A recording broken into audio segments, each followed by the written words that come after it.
In the cool mountain air of Michigan's Osceola Township, the sound of gushing springs once echoed through the forest. Today, much of that water is silently being siphoned by Nestlé, sealed in plastic and sold around the globe under brand names like Pure Life and Poland Spring. It's a business model built on a simple premise: take what's free, brand it, and sell it back at a profit. But as climate change intensifies water scarcity and communities battle crumbling infrastructure, Nestlé's decades-long water extraction empire is facing an unprecedented reckoning, not just in the United States, but worldwide. This is the story of how one of the world's most powerful corporations turned a basic human right into a billion-dollar product, and how the public is increasingly paying the price. Last month, a judge ruled Nestle could build the station, which is a part of its plan to pull 400 gallons a minute from a well in the township. Water is essential. It's supposed to be a public good, but for Nestlé, it's a highly lucrative commodity. Nestlé Waters, once a standalone division of the Swiss multinational, has built a global business around bottling spring and groundwater in vast quantities. In the US alone, Nestlé extracted hundreds of millions of gallons annually, often paying just a few $100s for permits, while turning around and selling the product for up to $2.50 per bottle. In Michigan, where Nestlé operated near the town of Evart, it paid just $200 a year to pump over 130 million gallons. Water should be treated as a human right, said Maud Barlow, former UN senior advisor on water. But Nestlé sees it as a source of endless profit. And it's not just America. From the Canadian Rockies to drought-ridden areas in Pakistan and South Africa, Nestlé's operations have sparked backlash from local communities, activists, and governments. How does Nestlé get away with extracting water so cheaply? The answer lies in outdated regulations and a patchwork of local water laws. In many regions, groundwater isn't treated as a public trust resource. It's considered fair game for private corporations if they secure a permit.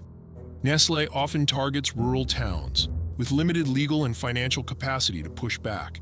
In Osceola Township, Michigan, the company spent years fighting community resistance to expand its pumping operations from 250 to 400 gallons per minute. Local residents fought back with petitions, protests, and legal challenges, arguing that excessive pumping was lowering water tables, affecting wetlands and streams. But state regulators sided with Nestlé, claiming the extraction met legal thresholds. "It's legalized theft," said Peggy Case, president of Michigan's Citizens for Water Conservation. "They take the water for virtually nothing and sell it back to us. And when the aquifers run dry, we're the ones left behind." Africa could become the world's first major city to run out of water. No city in the world has had to deal with such a situation as the taps running dry. This will be a disaster above all disasters. In 2018, Cape Town, South Africa nearly became the first major city in the world to run out of water, a moment dubbed Day Zero. Just a few hours away, Nestlé continued operations, bottling spring water for export. In Pakistan's Punjab province, Nestlé's water extraction was accused of lowering groundwater levels, forcing poor communities to rely on unsafe, contaminated sources. A 2018 investigation revealed that Nestlé, along with other corporations, had extracted billions of liters without paying fair compensation or investing in sustainable infrastructure. And yet Nestlé has long marketed itself as a steward of sustainability, touting water conservation, community investment, and eco-friendly packaging. But critics say it's greenwashing at best. "They talk about community partnership," said one former Nestlé employee anonymously. "But they are there to extract value, not protect it." The deeper issue isn't just about one company. It's about a dangerous global precedent, the privatization of water. In 2010, the United Nations declared access to clean water and sanitation a basic human right. But Nestlé's former CEO, Peter Brabeck, sparked outrage when he suggested that water should not be considered a public right, but rather a foodstuff like any other, subject to market forces. In Flint, Michigan, just 2 hours from Nestlé's pumping station, residents went months without safe drinking water during the 2014 to 2019 water crisis. Activists pointed to the irony.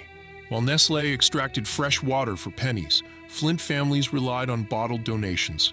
In 2021, facing growing public pressure and regulatory scrutiny, Nestlé sold its North American water brands, including Poland Spring, Deer Park, and Pure Life, to private equity firm One Rock Capital and Metropolis Incorporated for $4.3 billion. The sale was seen as an attempt to distance itself from the growing controversy, but critics argue that it changes little in practice. The same water is still being extracted from the same aquifers, under the same regulatory conditions.